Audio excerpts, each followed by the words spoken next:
ओम नमो भगवते वासुदेवाय नमः।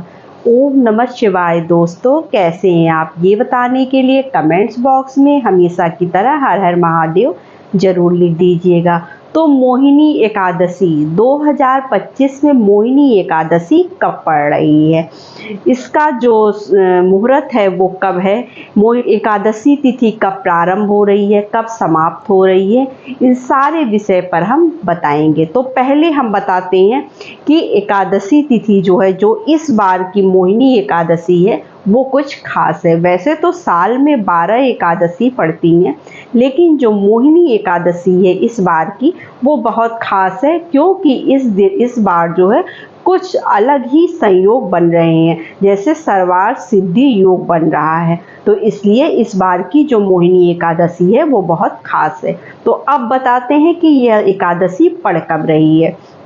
तो इस बार मोहिनी एकादशी जो है वो 8 मई को पड़ रही है। 8 मई दिन गुरुवार को वैशाख मास के शुक्ल पक्ष की मोहिनी एकादशी 8 मई दिन गुरुवार को मनाई जाएगी। तो इस दिन भूल कर भी हमें ये 5 काम नहीं करने चाहिए, इससे भगवान विष्णु और माता लक्ष्मी रुष्ट हो जाती हैं। इस वीडियो में हम जानेंगे कौन से कार्य हमें करने चाहिए और कौन से कार्य हमें नहीं करने चाहिए। एक ऐसी कौन सी चीज़ है जिसे खाने से जमकर पैसा आएगा। अब मोहिनी एकादशी के दिन करने वाले कार्य पहले हम जान लेते हैं। सुबह सवेरे उठकर आप स्नान कर लीजिए। अगर आपके घर के आसपास कहीं नदी सरोवर है तो आप वहां पर स्नान करिए, वरना आप अपने घर के पानी में ही गंगा जल डालकर मिश्रित जल से स्नान कर लीजिए। उसके बाद साफ स्वच्छ वस्त्र धारण कर लीजिए। अपने पूरे घर में गंगा जल का छिड़काव करना बिल्कुल ना भूलिए। अगर मान लीजिए आपके पास गंगा जल नहीं है तो आप अपने थोड़ा सा पानी ले लीजिए, उसमें हल्दी मिलाकर पूरे घर में छिड़काव कर दीजिए। उसके बाद हमें क्या करना है, माता लक्ष्मी और हरि विष्णु की संयुक्त प्रतिमा रखनी है। या तो आप प्रतिमा रखिए या तो आप चित्र रख लीजिए, जो भी आपके पास है उसे आप विराजमान कर लीजिए। धूप दीप नैवेद्य आदि से हम उनकी पूजा करेंगे, हरि विष्णु के मंत्र का जप करेंगे और हमें क्या करना है, अंत में जो है हम घी का दीपक बनाकर प्रेम पूर्वक आरती करेंगे। तो इस तरह से हमें मोहिनी एकादशी की पूजा करनी है। उसके बाद हमें क्या करना है, एकादशी की पूजा करने के बाद भगवान के पास बैठकर कुछ देर हम मंत्रों का जप करेंगे और जो भी आपके जीवन में परेशानी, कष्ट, समस्या जो भी चल रही है उसके लिए भगवान से प्रार्थना करेंगे इससे हमें जल्द से जल्द छुटकारा मिल जाए, क्योंकि एकादशी का व्रत करने से सभी प्रकार के पापों और कष्टों से मुक्ति मिलती है। इस दिन यह सब करने से हमें मोक्ष की प्राप्ति होती है। अब हम यहाँ पर जानेंगे ना करने वाले कौन कौन से कार्य हैं। देखिए, इस दिन हमें बाल खोलकर माता तुलसी के पेड़ में जो है वो जल नहीं चढ़ाना चाहिए, पूजा अर्चना नहीं करनी चाहिए, क्योंकि कहते हैं कि जो है एकादशी के दिन माता तुलसी जो है हरि विष्णु के लिए व्रत रखती हैं। तो हमें किसी तरह का जल या पूजन वगैरह नहीं करना चाहिए। पूजन आप दूर से कर सकते हैं, पूजा वगैरह कर सकते हैं, लेकिन जल नहीं देना चाहिए, क्योंकि निर्जला वो व्रत रखती हैं, इसलिए हमें नहीं करना चाहिए। इसका हमें बहुत ही पाप लगता है।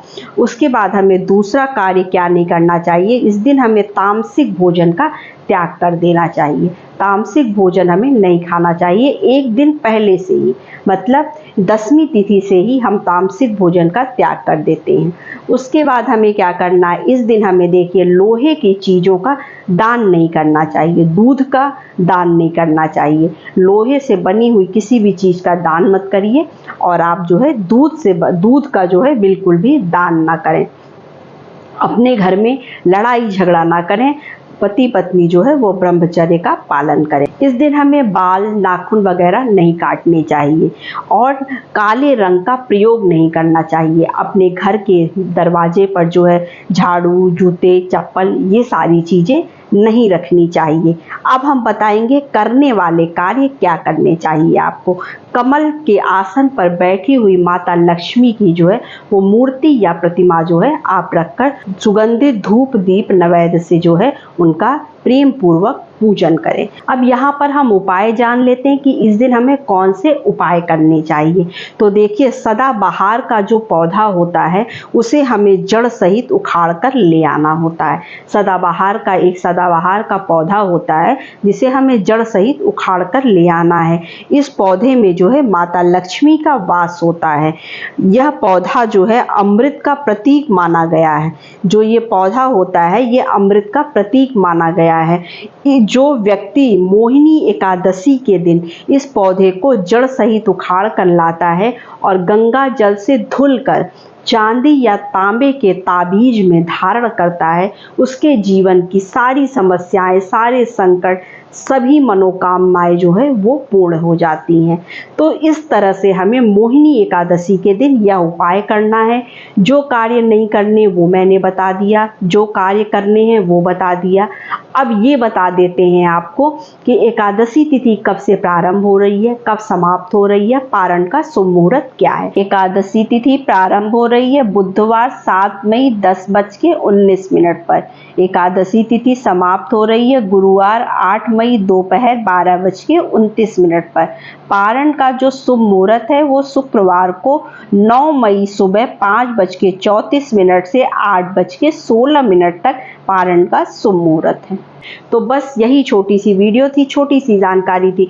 वीडियो अच्छी लगे तो चैनल को लाइक सब्सक्राइब ज़रूर करिए। और हाँ, मेरी आवाज़ पहली बार सुन रहे हैं तो चैनल को सब्सक्राइब करना बिल्कुल ना भूलिए। तो नमस्ते फ्रेंड्स, ओम नमः शिवाय।